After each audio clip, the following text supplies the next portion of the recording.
Two little boys. We're so excited to be here. Chris took a huge bite of his dinner. Our internet's going in and out, but we can see each other. We love each other. We're here. We're excited to share with you this latest and greatest podcast. We're going to do things a little bit differently today. Obviously, we came off a bye week. We're going into a game with Northwestern, so we are going to talk about that. We'll talk about some Michigan injuries, some updates to the team. Looking forward to this next week. But coming off the bye week, we thought it'd be interesting to start bringing in other Michigan sports. Obviously, we are a main focus on football, but with basketball season starting, we probably won't talk about too many other sports, maybe hockey, maybe something else. But an amazing victory yesterday for Michigan basketball, 85-84 over the Wake Forest Deacons. Welcome, Deacons. We had our first inaugural Deacon Challenge last night in Detroit. So we'll talk a little bit about that game. Just because we had the bye week. Got a big game coming up against Northwestern. And also, on top of all that, CFB top 25 playoff bracket came out yesterday.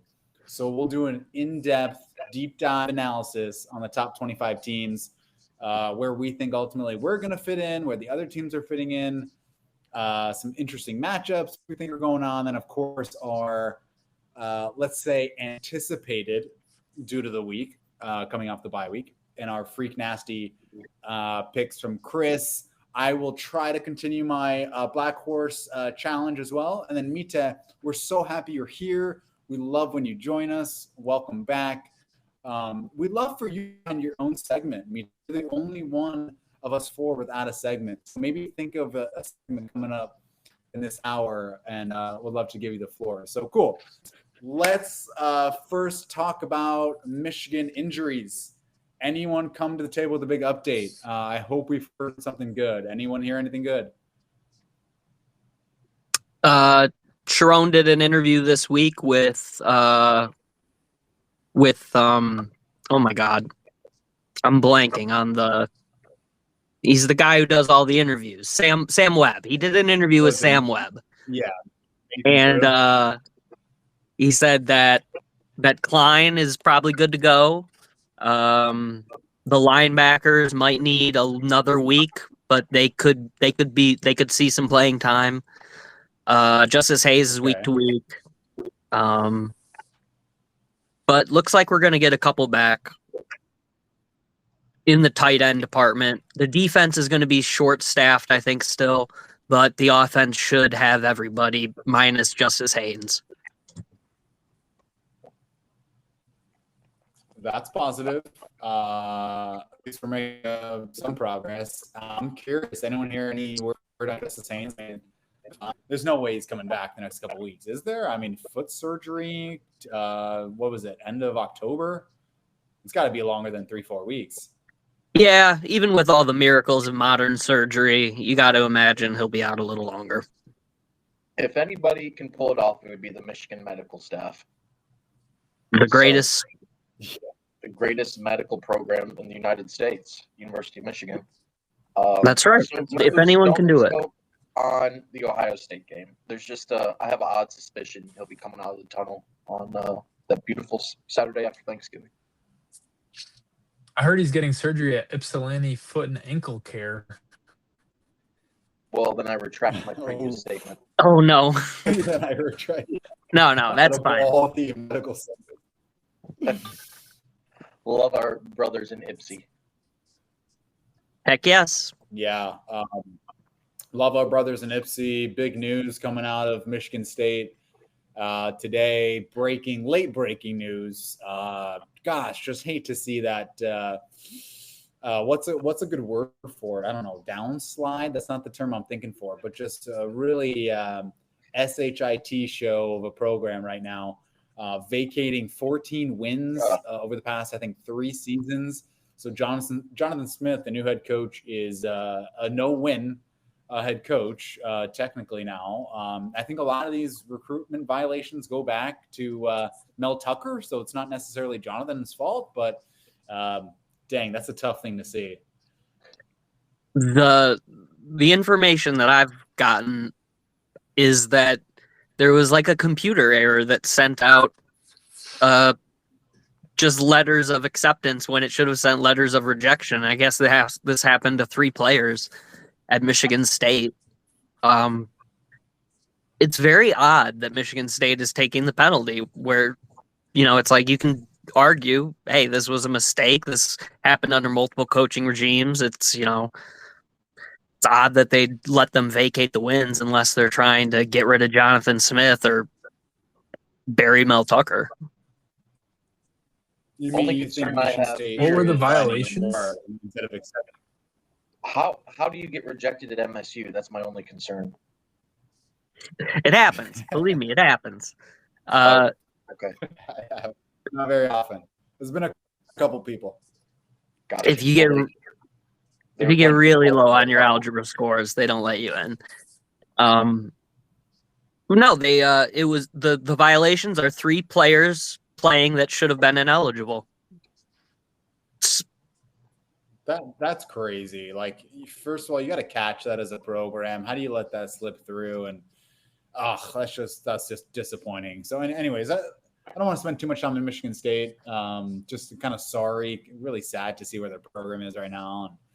And, they're in a sad state. They are. Yeah, they're in a very sad state. We are Michigan. That is in a much better state. The ESPN rankings came out for college football top 25. So the first playoff committee, I should say ranking committee, came out with the top 25 list. Michigan, number 18. Are you guys interested, surprised, curious? What happened? We went from 21 to 18 after the bye week. One last thing before we move on from MSU. The difference in the 2 programs is that I genuinely feel bad for Michigan State this happening to them, where they would be cheering us if this happened to us. And that I firmly believe that guilty as charged if I'm being a homer, but that is true. Well, I think a lot of us have kind of noticed the irony that they've been saying the hammer's coming for Michigan, and then they drop a hammer on their own foot. I guess you can appreciate the irony of that. Yeah, I guess so. But I still feel for them. That sucks, man. As far as the ranking, 18 was about what expected. 3 teams ahead of us dropped games. So what's really wild, the potential tie-breaking scenarios at the Big Ten at the end of the year is getting very dicey. I think there might be too many teams in the Big Ten. I think there's too many teams in the Big Ten. Give it to us, Chris. Yeah, so we've got USC right ahead of us with 1 loss. We have Oregon ahead of us with 1 loss. And then you got Ohio State. You're talking Indiana, Big Ten losses. Conference loss. Conference losses. So USC obviously beat Michigan. They have to play Oregon. So one of those teams is going to have 2 losses. Indiana most likely wins out. They'll be undefeated. We're obviously going to beat Ohio State. That leaves us with 1 loss. So what happens when Michigan, Ohio State, and either USC or Oregon all have 1 loss? I have no freaking clue. That's where it gets really wacky. But no, I have no problem with where we are at 18. We'll be top 10 after we beat Ohio State. So it really doesn't matter. It's just a matter of if we'll be playing for a Big Ten championship or if we'll be an at-large team in the CFP. Well, wait a second. Well, if it's USC. Oregon and USC. Go ahead, Miteh. Yeah, if it's USC with 1 loss, they have the tiebreak over us, right? But they won the head-to-head. The round robin, they didn't play Ohio State where we did, so that automatically gets disqualified. I don't think so. I think if USC beats Oregon, which I think they have a chance to, Oregon's kind of been on the downslide. I think it would be Indiana USC in the situation you described.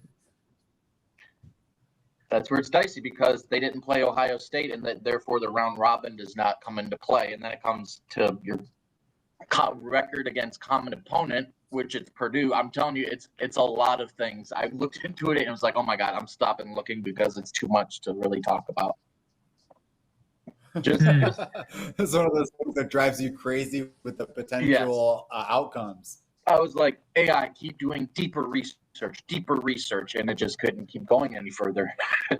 Well, either way, if that were to happen and we win out, regardless of if we play in the Big Ten championship, we'll be in the playoff. Right. It's just a matter of then if we end up winning the national championship, we'll be guilty of the same thing that Ohio State did with 2 losses, no Big Ten championship, and winning the whole thing, which is amazing, but it's not the same as winning the Big Ten as well. Yeah, well, it'd almost be better to not play the Big Ten. Potentially. Yeah, sometimes that's the case.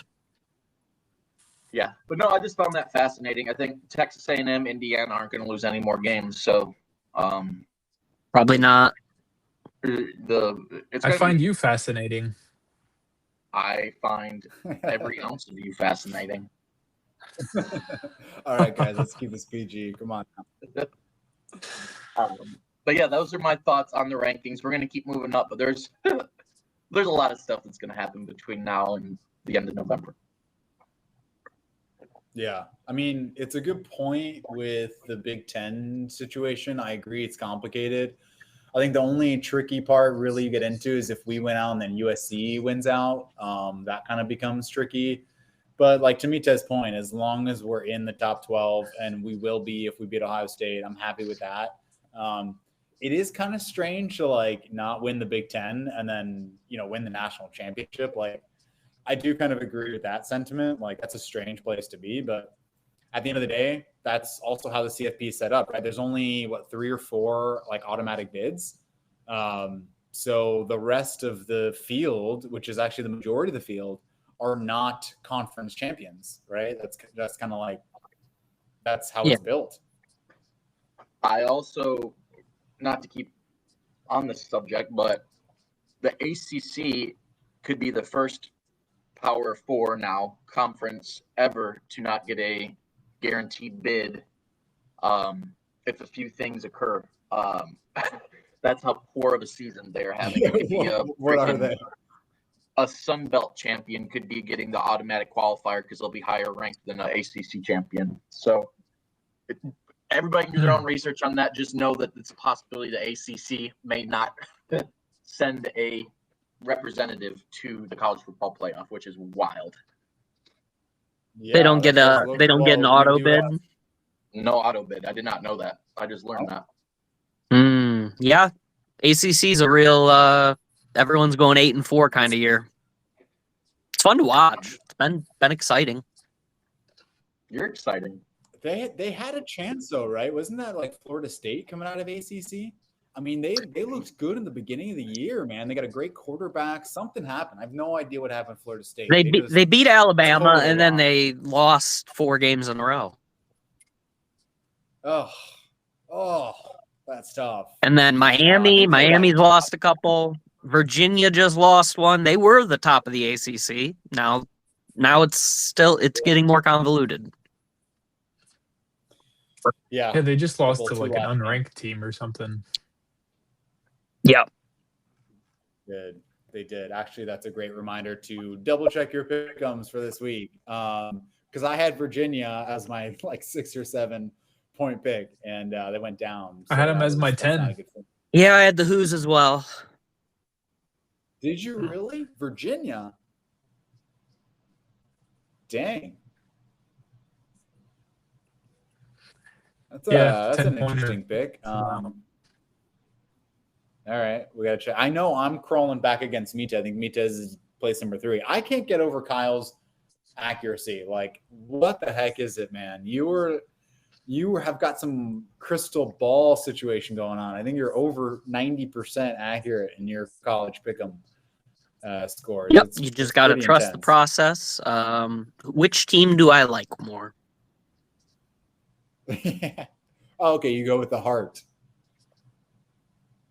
That is my wife's strategy in fantasy football. She goes with the players with the best smile is who she drafts. See, that's a great, because if the players are having fun, they're doing something right. That's a great way. It's empirical. It's mother's instinct. Just like Jameis Winston, right? He always smiles. He's getting the start this week for the Giants. So full circle. Mm-hmm. Love Jameis. All right, really good stuff. Love Jameis. We just chatted a little bit about the top 25. Can we sneak right into the Freak Nasty? Chris, I feel like you got it kind of lined up a little bit. You have any interesting game this week? I just feel like, I don't know. I was close last week. Again, Auburn they gave that game away to Vanderbilt. That was almost on the money then. Again, would have been 2 in a row. That was wild, yeah. Yeah. Gosh. Crazy. The lineup here, UCF at Texas Tech. That's interesting. That would be a beyond freak nasty. They're a 23.5-point underdog at Texas Tech. Is there a word for beyond freak nasty? That is just freaking naughty at this point. Freaking naughty. I'm gonna go UCF at Texas Tech. UCF, the Black Knights always have something up their sleeve. Why not? UCF. Why not? I could see it. I could see it happening. That would Where is UCF ranked at? They're not even. No, they're unranked. They're not even close. Texas number 6. That would be a Titanic upset, but I don't know. We'll see what happens. Texas Tech has shown some vulnerabilities. I just don't trust the Big 12 teams, no matter what. Yeah. Yeah. So that's the freak nasty from your boy Christopher. Yeah, I love it. That's why we call hail it to the Citronauts. Great spice program over there at UCF. Great, yeah. All right, boys. Yeah, that's a great pick. Cool. We'll be on the lookout for that. I think this is episode number 13, if I'm not mistaken, for us. I hate to do this to you, Chris. I think you're about 1 for 12, or 1 for 11. But I will say there's a reason we have this segment. It is called Freak Nasty for a reason. It is extreme choices. And to have the confidence to pick some of these, in my mind, to be at 5 to 10% accuracy, that's not terrible. You'd never see Pat McAfee making these picks on TV. No, and a lot of these games have been very close, one-score games, which they shouldn't have been. So I'm not calling myself a guru, but you might want to believe in my optimism. You may not be a guru, but you're a freak nasty guru. I'm freak nasty. Okay, really excited about that. We talked a little bit about some of the potential injuries, some of the folks coming back off the bye week. I want to hear from Kyle. Give me your this is a change of the segment. Anticipated due to the week, given that we had no game this past week. Do you have someone that you're excited about coming off an injury, who's been playing all year? Who do you think is going to come out big against Northwestern? Well, I think I'm going to take a note from Sharon Moore and say that Jordan Marshall is chomping at the bit. That's a direct quote from Sharon. Jordan Marshall, he's raring to go. I think he's going to put on a nice performance against Northwestern. Northwestern is 4th in the Big Ten in time of possession. We're in 15th. I think we're gonna try and take a hold of the time of possession this game. Love that. Jordan Marshall. I think it's a good. Yeah, go ahead, Miteh. He's coming off of, what was it, like 185 and 3 touchdowns. Yeah, he had a big week. Purdue. Yep. Yeah. That's a good pick. Anyone you guys are looking at this week? Yeah, I'll do. I hate to do this because for multiple reasons. Number one, you just named a running back. Number 2, I have already named this player. But if I had to get into my segment and get into the dark horse part of the show, I'm going to have the ability now to finally correct his name. I incorrectly called him Casper Parker during the last show, the friendly ghost Casper. Maybe we can still call him the friendly ghost. His correct name is Jasper Parker. Close enough, but he is a freshman third string RB. So he stepped in behind Marshall in the last game, obviously with Haynes out. I just love what I saw from him. Maybe we have this duo like we've had with Haynes and Marshall. I think it's going to be a little more heavy Marshall now, obviously, because Jasper's coming in as a freshman, not as much game experience, but the way that he just kept moving his legs, you guys see those scrums, he would get 4 or 5 yards where he was getting tackled almost behind the line of scrimmage. So for a freshman to do that, he's got these role models. He's got this amazing running back coach giving him some good guidance, some good mentorship. So I don't know. Don't be shocked if Jasper goes for some really long runs this weekend. I think they're going to give him the ball because I think Haynes is out for an extended period of time. I think they're going to need Jasper to get some good game experience. So that's me. That's a great choice. I had also written down Jasper Parker as someone to look out for this game. Dark horse. Hell yeah. Dark horse. I love it. Give it to us, Miteh. What about you? I love long, nasty runs.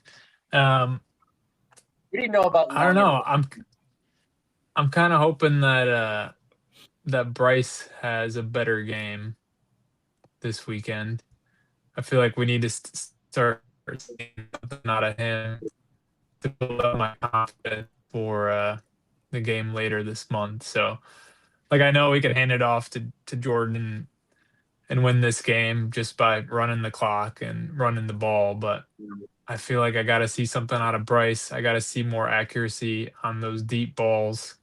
I got to see something out of the receiving crew and McCulley to give me any bit of hope and confidence that we're going to have a shot at the end of the month. So I'm pulling for Bryce. You mean the inevitability that is going to happen at the end of the month? That's happened every 4 years the past year? New segment is called #Here's Miteh, everyone. No, but I think that's also a good choice. We do want to see some more out of Bryce. It'd be, and we sit on our hands and win, yeah. But is it fun? No. Let the boys rip it out. Let Bryce go out there and throw it towards third base a couple times. Popping bubblegum. That's right. Yeah. No, I mean, we talked about this all season long. I think we're all in agreement. We got to see more from Bryce. The question mark for me is it because we've not totally unfurled the playbook? Are we holding something back? Are we trying to get things off tape? So that's like question number 1 for me. Obviously, the issue with turnover is not acceptable. He'll change that. It's really only one game. We know he has the talent, but question number 2 was receivers dropping the ball, right? We had that issue a lot. Like we laugh about Samaj Morgan all the time, and it's been funny, right? We'll laugh. Let's keep talking about it. Haha, Samaj. By the time next week comes around, this is not funny anymore. Like this isn't a joke, okay? When you play football and you're a wide receiver, your only job is to catch the ball. If you don't catch the ball as a wide receiver, you should not be wide receiver. So I really hope coming out, we could be surprised by this. Maybe coming out of the bye week, we get a new wide receiver coming into the fold. Don't be too shocked to see someone new coming in. Maybe we're a little more tight end heavy to help Bryce.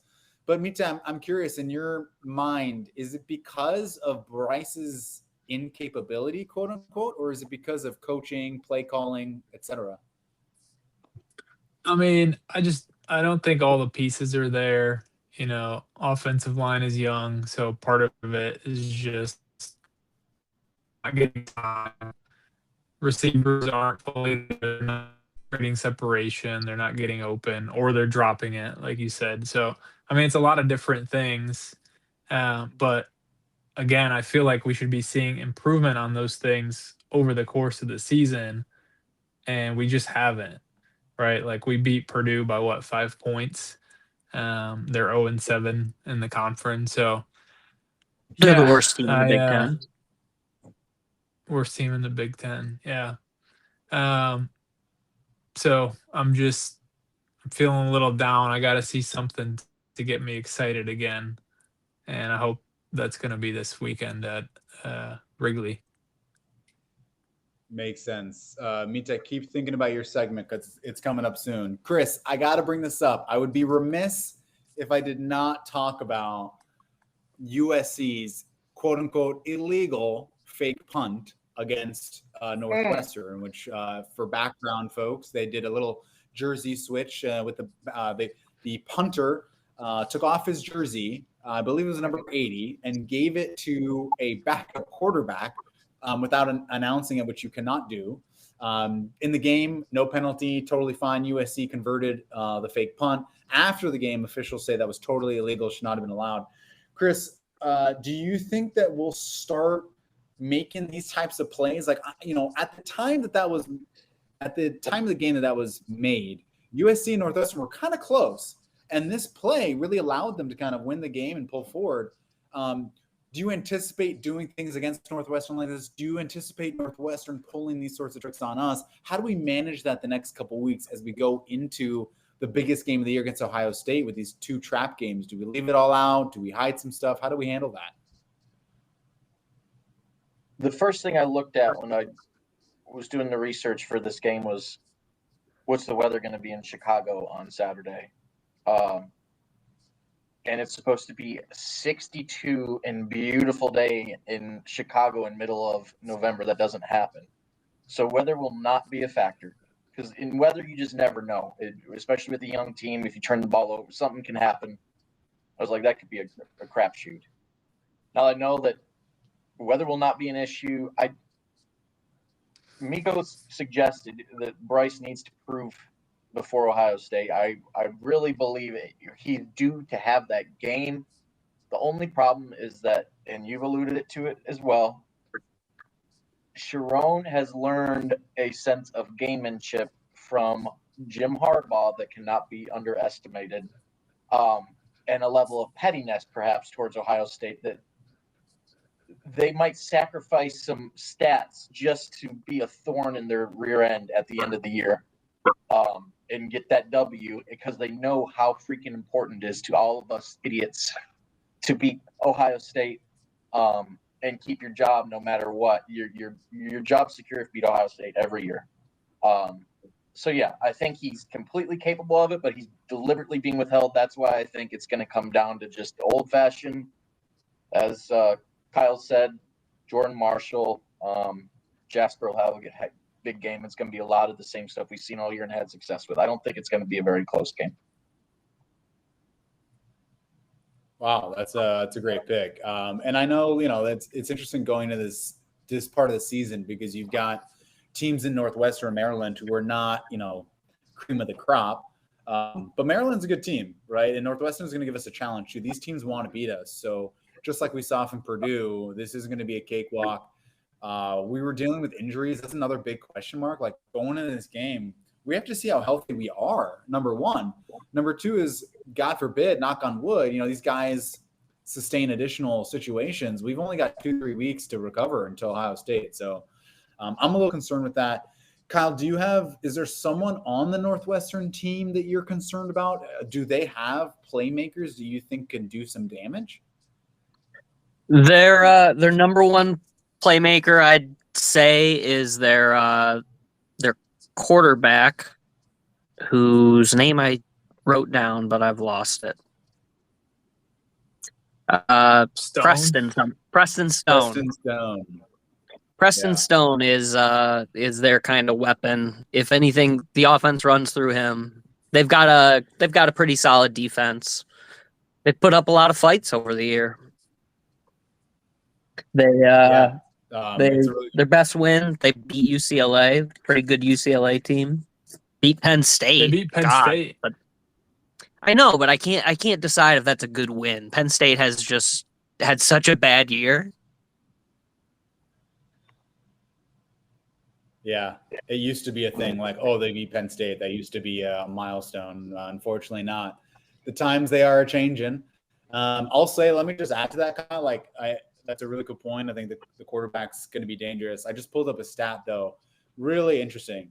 Like they are rushing the ball also very, very well. Their last 2 games, the running back Caleb Kolomafi, I guess is his name. 726 rushing yards with 8 TDs in the season. Rushed over 100 yards the past 2 games. So 125 against Nebraska and 118 against USC. By the way, if you guys can remember, we played terribly against USC. Like we could not run, we could not do anything. So, to run 120 yards against USC week 9 of college football, that says a lot. So this is going to be a battle. Yeah, I'm excited about it. I hope we're not looking. I don't think this coaching staff is looking past this game. They've been extolling the praises of Northwestern all week, especially with the bye week. Right, you're totally focused on it. At least I would hope. Anyone know the spread for this game? What's the? I don't. What's the expectation here? Well, somebody's. Go ahead. 11.5. That's closer than I thought. What were you saying, Chris? It was something really insightful, but I've forgotten. I'll let my ADHD come through again at some point later. It'll come back. I'm sure it was the best thing that ever could have been spoken on the podcast. Great stuff, man. It was so good. I do want to say I really want to win this one so we can keep the George Jewett Trophy. It's a trophy game. Is that it? Established in 2021. George Jewett, first African-American player, played at Michigan in 1892, then transferred to Northwestern in 1893. He lost both of the games for the teams he was playing for, but historic man nonetheless. Great doctor, apparently. Wow, great trivia. So this is that new 2021 it was established? The trophy is new, but the historicity of it is very old. I love that. Thank you for that nugget. That's probably what Chris was going to say. Mm-hmm. That's right. And Michigan leads the series 60-15-2. 6-0 to 15. Oof. Yeah, that's hard to say. Yes. So, to be honest with you, I haven't kept up with Northwestern since Pat Fitzgerald was dismissed by them a couple years ago. I don't really know much about them. I'm sure they have a disciplined coach because they usually have at least a decent team, but I don't know much about them this year. A little concerning. Me either. Yeah. Well, interesting news, obviously, with Pat Fitzgerald. Yeah, go ahead, Miteh. I was just gonna say their mascot is the Wildcats, and they're from the state of Illinois. If that helps. That's right. Illinois. And would you say that they are from the city of Chicago? By the bay. Where's Ann Arbor? It's just a point of big contention. Evanston versus Chicago. A true Chicagoan say those boys ain't not Chicagoans up there. Miteh had another fun fact for us. What was it, Miteh? Well, I was just going to say they're playing in Chicago at Wrigley Field, but does anyone know why? I didn't catch why we were playing there instead of in Evanston. It's a good question. I have no idea. Is it a Wildcat Wolverine inaugural challenge? I was just about to say, yes, it is. It's called the Wildcat Classic. Shut up. No, it's not. No. Is that for real? Yes, it is. It's for real. They're calling it the Wildcat Classic. That's so ridiculous. I can't believe that. We're joking because they're about to get to our basketball segment a little bit. You'll hear more about just ways that Michigan, rightfully so, and college sports are trying to monetize their situations. But We just had an inaugural classic with a Wake Forest team who's unranked and we're top 5 in the country. So very interesting situation. Speaking of one quick note on monetizing, there is some serious smoke to this rumor that USC and Michigan are adamant about not agreeing to these terms for the private equity buyout of the Big Ten, and they're threatening to leave to the ACC. That's like a legit concern. Right. So that would be freaking wild. That's a little breaking news as of today. There's some real smoke there. And how realistic do you think that actually is, leaving the Big Ten for the Wolverines? I know. I mean, to be honest with you, I haven't been a big fan of the Big Ten since all that witch hunt with the sign stealing. So I'd say c'est la vie. Oh, who cares? But who's leaving the Big Ten? Potentially Michigan and USC, because a private equity group is trying to buy rights to the media and all that sort of fun stuff. Look it up. It's very interesting. But Michigan, as we know, it might be an ACC school in the next 5 to 10 years. No way. Sorry. I appreciate Michigan's defiance. I don't want to see private equity touch the Michigan athletic department, because I don't know. Has private equity made anything better? Didn't help Red Lobster. Didn't help Toys R Us. You can eat shrimp basket almost made them go bankrupt. That's. No, I appreciate the vigor and the standing up to the principle of the matter. So we'll see what happens. Just a little factoid for everybody. I don't even know what they need more money for. Not for the ladies' sports or anything. It's all about money, isn't it? It's all about money. And Michigan, USC seem to be the two biggest, biggest hitters in terms of revenue production. So I feel like what they say would go on these two markets. So, I don't know. I'm with you that I don't want private equity. But at the same time, like, I don't think that's a good solution. Michigan leading the Big Ten, the history. No, against Ohio State. I don't think it's probably a good solution either. Yeah, if you could split it up somehow and get some other folks out, I'd be fine with that. We have so many newcomers. The Big Ten is more like the Big 15, Big 16 anyways. Like, time to split it up in a way that makes sense.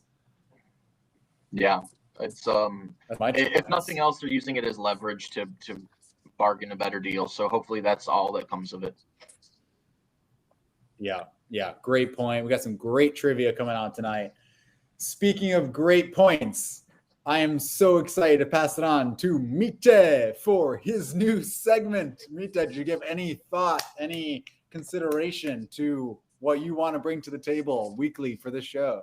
Oh, wow. Well, first, I just want to thank Chris for that financial update, and I want to circle back on that during our next quarterly review, Q1 of next year. So I'll send the action items out for that and follow up. We'll push it out to Q4 of 27.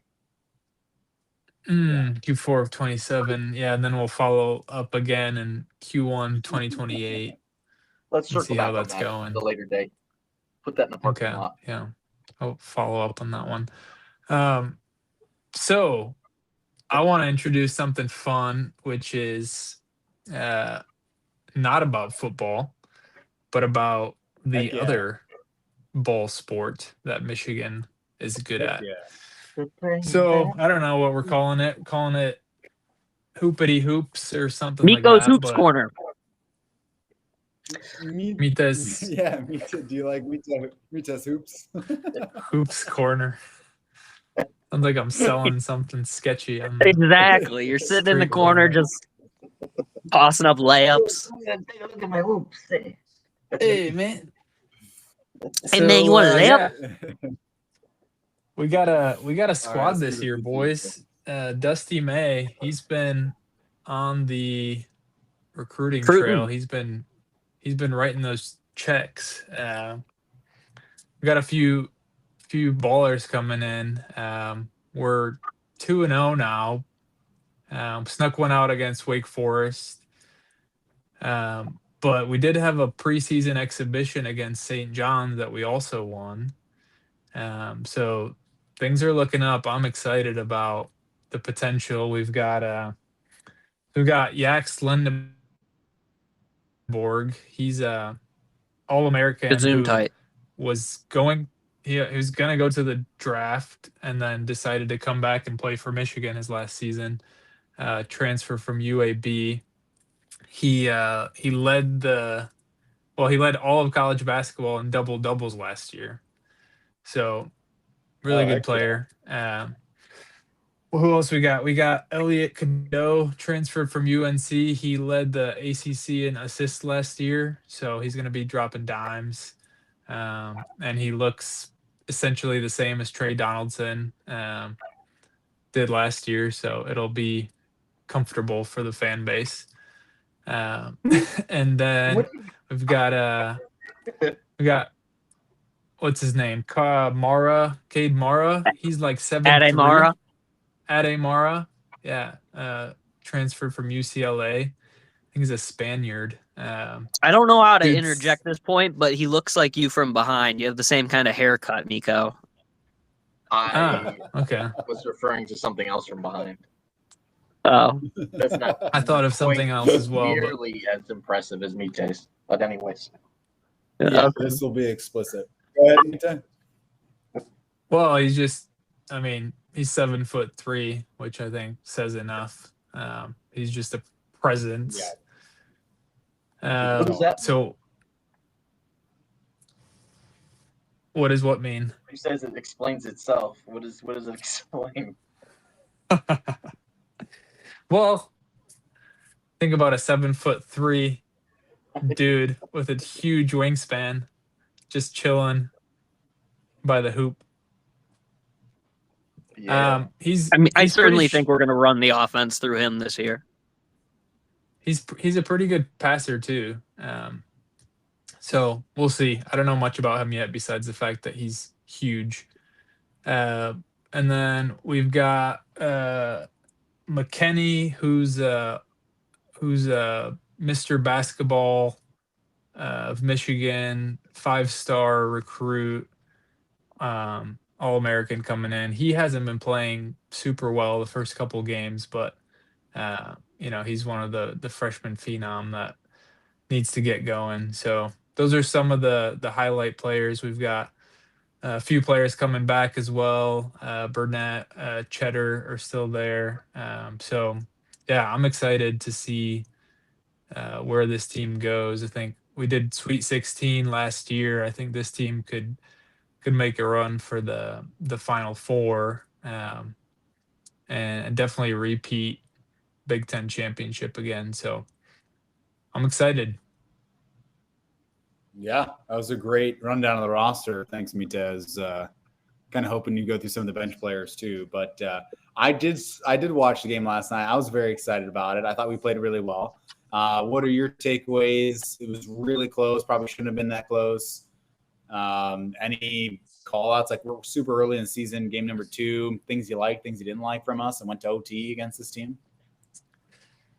Well, I think it was just the shooting. That was the equalizer, that kept Wake Forest in it. I think we made 19 3-pointers in the first game, scored 130 some points. And, last night we were 0 for 11 in the second half for a long time. So we couldn't make a shot. And that was what kept them in it.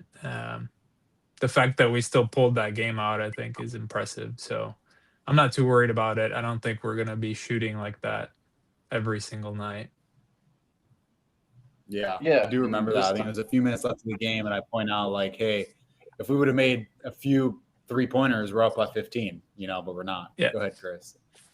Yeah, I was just going to say, and hoops, that was a gritty win because they were on the ropes down 7. And then coming out of that timeout, Dusty May called, the defense just turned it up to a really high level at crunch time, which is the critical time to do that. How high? They turned it up.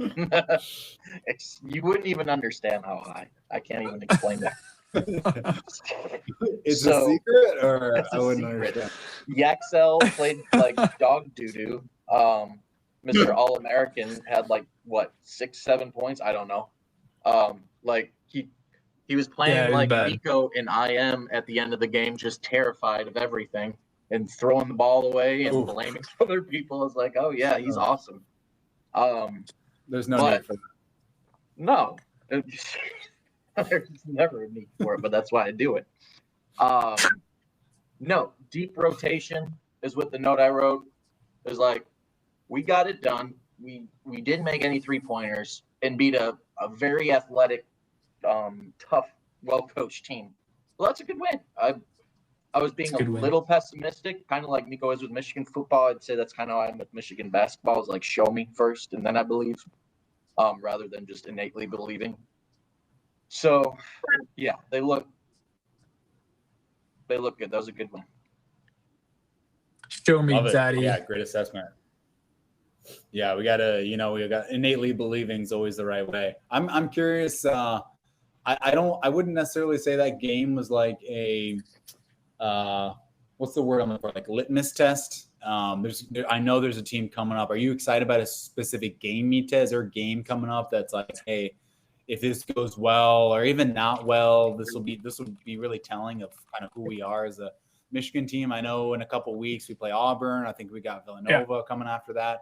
Not many 2-ranked teams, but I'm just curious what your thoughts are. I mean, yeah, those are the two big ones coming up. I think Auburn's ranked 22nd. Yeah, I think Auburn will be the big one. Yeah. Is Bruce Pearl still coaching there? Didn't something happen? Or am I making that up? Something happened with Bruce Pearl. Let me check on that while you guys are discussing. I feel like he's running for senator or something. If I had time to keep up with what Bruce Pearl was doing, I would be very sad with my life. Yeah, he retired. Yeah, well, it's a long season, so we're gonna have to play Purdue. We're gonna have to play Illinois. We're gonna have to play UCLA. Michigan State's always good, so we're gonna see what the team's made out of as the season goes on.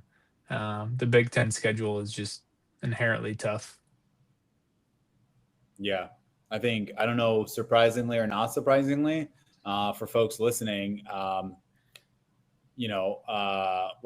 say a couple of things. Number one, Ohio State in basketball has I won't say never been, but they certainly do not match the pedigree that we see in the gridiron on the court. But Wisconsin, I feel like Wisconsin's always there. They're just always a team for some reason super strong on the court. So we'll see them, I think, in the next couple of months. I think they're ranked top 25 right now, but they're always just super strong. So anytime we play Wisconsin, I get a little bit, I feel a little more doubt than confidence sometimes on the court. So I think Miteh's Wi-Fi is out, but that finished the segment, and we are so happy and proud of Miteh. Thank you for that segment. We will be talking about basketball. Sylvia must have unplugged him. Yeah, his wife unplugged the Wi-Fi. Maybe she needed. No more Michigan time. Speaking of Wisconsin, how's your view on hockey so far, John? Oh, that's a great question. I'm out of touch a bit. I saw we had a big win the other week. I forgot who it was. Was it Wisconsin? It was like a 7-4 victory. Yeah, we split games with Wisconsin. 1-1, lost one. I think Michigan and Michigan State are 1 and 2 in the rankings, if I'm not mistaken. Are they? We got to double check that, man. I appreciate you bringing hockey into this. Yeah. Yeah. The state of Michigan is representing strong in the hockey world right now. Very much so. Yeah. Oh, yeah. I love it. We had some great draft picks come out the past couple of years, like multiple top 10 picks. So I'm really excited. Yeah, let's talk more about it. I would love to chat. Just confirming right now, Michigan's ranked number 2. Nice. In hockey. So we will talk more about hockey in the future. Okay, cool. Miteh is gone, but the three of us are here. Let's chat. We're getting to the end here. Let's do last top of mind thoughts as we leave the bye week officially, head into this week against Northwestern. Chris, why don't you start with us? What are your thoughts really next couple weeks here as we hopefully heal from injuries and you had a couple W's? Yeah. Am I allowed to give my prediction right now too? Is that permitted? Of course you are. Is that prediction time? Okay. Prediction time. Bryce in a big city in Chicago, Tri-City, I think he's going to be chomping at the bit to have a big game, and maybe Sharon finally allows him to go for it. So I think I'm still holding out hope there. You're going to let him do it before Ohio State. I'm going to go Michigan 30 and Northwestern 17. So we'll cover the spread, but a decent football game. This time of year, it's like you're like, okay, we got to get to the Ohio State game. I'll get to the Ohio State game. I don't know how these players can focus. You got to have a really good coaching staff to keep a bunch of young men focused on each game before Ohio State. So I expect them to be really disciplined and well coached right now. Keep them focused. We've lost 2 games and can still accomplish all of our season's goals. I mean, what better opportunity is this for a young team to go have some fun and show people that, hey, we're Michigan and we can do this even though we're young. So those are my farewell words from my corner. Absolutely. I love it. I mean, I love your prediction. I love your optimism. You know, I say out of all 4 of us, you probably are the one who predicts the highest scoring Michigan team every week. So, you know, there's a lot of feel-good stuff in there, and I really like it. I'm sorry, Kyle, my mind's here, so I'm just going to have to go for it. And I think what's happening is, you know, I've just seen so much, what's the word, like caution from Sharon this year, and the way that he wants his team to play, the way he wants his offense to play. Super run heavy. We knew it would be run heavy, but this is like to the nth degree. And I think we're going to see more of that. But of course, we don't have our star runner, and it's just going to be a slow game. Teams are just like drawn out. I think Sharon's going to be afraid of injury. So I don't think Michigan's going to get to that 30 mark. I don't think they're going to get anywhere close. I think we're going to be like the 14 to 17 range. I'm going to call it 17 just because I feel like a couple touchdowns, maybe a kick. Where we're really going to shine is the defense. I think our defense is going to come out kicking. I want to say 17-3, but there's always one weird play in the game. The other team's going to score a touchdown. So I'm calling it 17-7. I want Michigan to get to 30. I want Michigan to get to 40, but they're just not showing me enough right now to call that. So I'm going to wait till we pull out all the stops and all the tricks against Ohio State to get to that 30-40 number. That's where I'm at now. Kyle, give us your prediction, top of mind thoughts. Right. I agree with a lot of what you're saying, John, that we're probably going to try and take the air out of the tires, get through without maybe injuring our players. I'm optimistic we'll get above 20 points, maybe 24. And just because we're missing so many linebackers, I think we'll give up a score, maybe a field goal. So something like 24-10. Everyone has fun in Wrigley.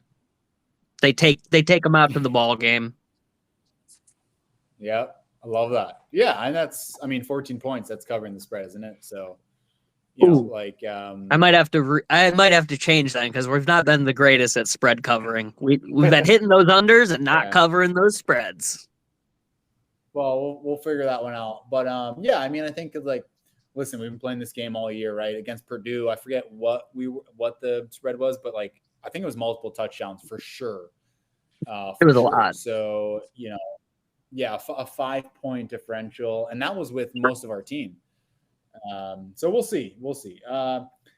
Yeah, a lot of good feelings. We will have a couple really big podcasts come up next couple of weeks. So obviously next week we'll talk about the Northwestern game going into Maryland. We will do at least for sure an hour special in a couple of weeks talking about the Ohio State game. I'll have a special debrief after that. And I'm really excited. I mean, this is it. This is the meat of the football season. We're here. We have our whole schedule, whole lives in front of us. Michigan football does. So really exciting. And kudos to Miteh for his new basketball segment. We'll be talking a lot more about that. It sounds like we'll bring hockey in too. So I'm pumped. Love you, boys. Go Blue. Hail to the victors. And we'll talk next week. Go Blue. Hail. 35-17 Michigan.